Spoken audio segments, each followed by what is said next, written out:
El siglo XVIII es llamado también el siglo de las luces. ¿Por qué? Por el predominio de la razón sobre el corazón. Es la época de la ilustración, de la enciclopedia.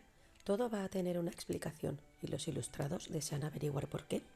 De razón, de entendimiento, querían agrupar todos los saberes posibles. Vamos a encontrar tres movimientos literarios bien diferenciados: posbarroco, neoclasicismo y prerromanticismo. El movimiento principal del siglo XVIII es el neoclasicismo, es decir, la vuelta otra vez a las normas, a las reglas, a la armonía, al equilibrio de la Grecia y la Roma clásicas. Veamos sus características. Utilidad del arte: se debe usar para enseñar. La vuelta a las reglas clásicas, imitación de la naturaleza y las obras deben ser creíbles. Pasamos a ver las características del neoclasicismo a través de sus tres géneros: la prosa, la poesía lírica y el teatro.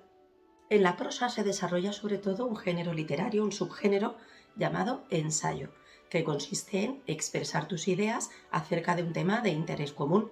Sobre todo tiene éxito en la prensa escrita, que ya empezaba a hacer sus pinitos. Autores que utilizaron este género son Jovellanos y Feijoo. Destaca otro subgénero, en este caso es el llamado género epistolar, o sea, la carta. En estas destaca José Cadalso, con sus cartas marruecas, en la que alterna el punto de vista de sus tres personajes principales. En cuanto a la poesía o lírica, vamos a destacar dos subgéneros.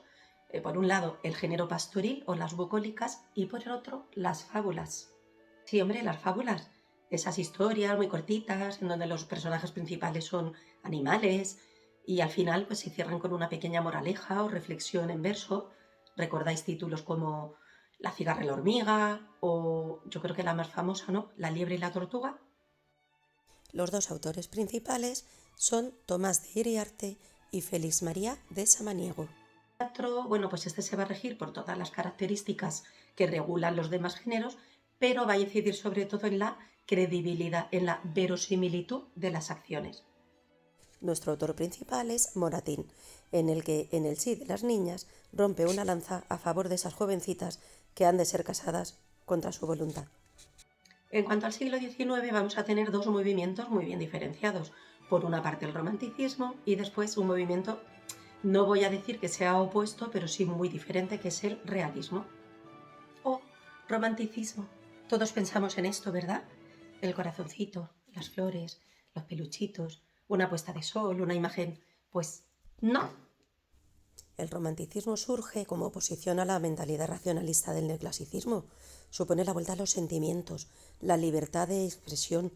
Va todo en contra de la razón ya no tiene nada que decir. Reclaman la libertad por encima de todo. El individuo debe poder hacer y decir lo que quiera. La expresión de los sentimientos reflejados en la naturaleza, la medianoche, las ruinas, la oscuridad. El autor se siente marginado, necesita evadirse del mundo que le rodea. Y los autores buscan en sus raíces profundas, en su folclore. Con 100 cañones por banda, viento en popa toda vela. No corta el mar sino vuela un velero bergantín. ¿Os suena? Espronceda recoge en la canción del pirata todos los ideales del hombre romántico. ¿Y la novia cadáver? ¿Os suena también la peli de Tim Burton? Una novia que se levanta, que está muerta y de repente aparece. Pues él se inspiró en esta obra que escribió Espronceda, llamada El estudiante de Salamanca, 200 años antes. En ella observamos elementos del romanticismo como el afán de evasión, el misterio, el momento preferido del día que es la medianoche.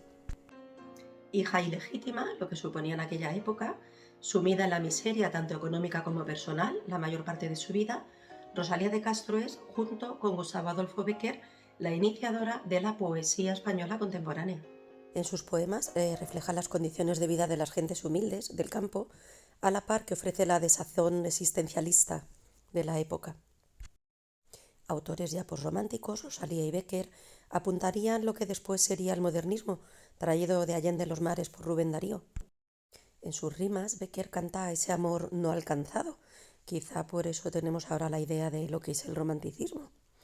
En cuanto a las leyendas, aborda temas misteriosos, escenarios y momentos totalmente románticos. Sí, hombre, El rayo de luna, Maese Pérez el organista, El monte de las ánimas. Cecilia Boldefaber, más conocida como Fernán Caballero, Benito Pérez Galdós o Emilia Pardo Bazán son algunos de los representantes del siguiente movimiento literario, denominado realismo.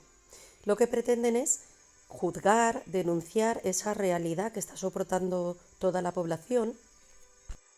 La Gaviota, los episodios nacionales o los Pazos de Ulloa son obras representativas de este movimiento.